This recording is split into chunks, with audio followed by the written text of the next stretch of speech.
Business ഓണേഴ്സിന് വേണ്ടി മാത്രമുള്ള video ആണിത്. ഇതിനെക്കുറിച്ച് ഡീറ്റെയിൽ ആയിട്ട് വീഡിയോ ഞാൻ പ്രൊഫൈൽ ചെയ്തിട്ടുണ്ട്, പോയി ചെക്ക് ചെയ്യുക, ആവശ്യമുള്ളവർ കാണുക.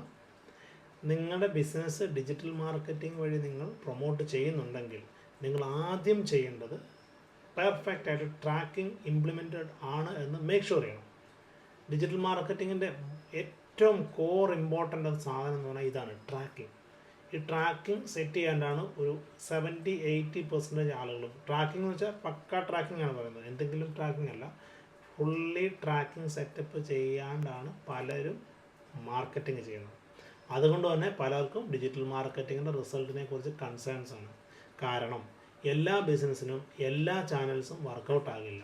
ഗൂഗിൾ ആഡ്സ് വർക്ക് ചെയ്യുന്ന പോലെ എല്ലാത്തിനകത്തും ഗൂഗിൾ ആഡ് വർക്ക് ചെയ്യണമെന്നില്ല, എല്ലാത്തിനകത്തും സോഷ്യൽ മീഡിയ വർക്ക് ചെയ്യണമെന്നില്ല. നമ്മുടെ ഓഡിയൻസ് ഇരിക്കുന്ന എക്സാക്റ്റ് സ്ഥലം അത് മാത്രം പോരാ, ആ ഓഡിയൻസിന് നമ്മൾ സ്പെൻഡ് ചെയ്യുന്ന എമൗണ്ടും അതിൽ നിന്ന് വരുന്ന ROIയും കറക്റ്റായിട്ട് അറിഞ്ഞാൽ മാത്രമേ നമുക്ക് ഏത് സ്ഥലമാണ് അല്ലെങ്കിൽ ഏത് ചാനലാണ് നമുക്ക് ഏറ്റവും നന്നായിട്ട് ഉപയോഗിക്കേണ്ടതെന്ന് മനസ്സിലാവുള്ളൂ. അപ്പോൾ ഇതറിയണമെങ്കിൽ ആദ്യം പറഞ്ഞ ട്രാക്കിംഗ് അത് സെറ്റായിരിക്കണം.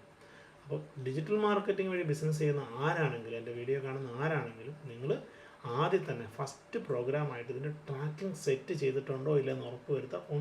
ഇല്ല എങ്കിൽ അത് ഇമ്മീഡിയറ്റ്ലി സ്റ്റാർട്ട് ചെയ്യാം. ബാക്കി എല്ലാം നിർത്തിയിട്ട് ട്രാക്കിംഗ് സെറ്റ് ചെയ്തതിന് ശേഷം മാത്രം ഇനി മുന്നോട്ട് പോകുക. സോ ഇതിൻ്റെ കുറച്ചുകൂടെ ഡീറ്റെയിൽ ആയിട്ട് വീഡിയോ ഞാൻ പ്രൊഫൈൽ ചെയ്തിട്ടുണ്ട്. എന്തെങ്കിലും കൺസേൺസോ ഡൗട്ട്സോ ക്ലാരിഫിക്കേഷനോ ആവശ്യമുണ്ടെങ്കിൽ കമൻറ്റ് ചെയ്യുക. അടുത്ത വീഡിയോ അതിനെ റിലേറ്റ് ചെയ്യുന്നതായിരിക്കും. ഓക്കെ.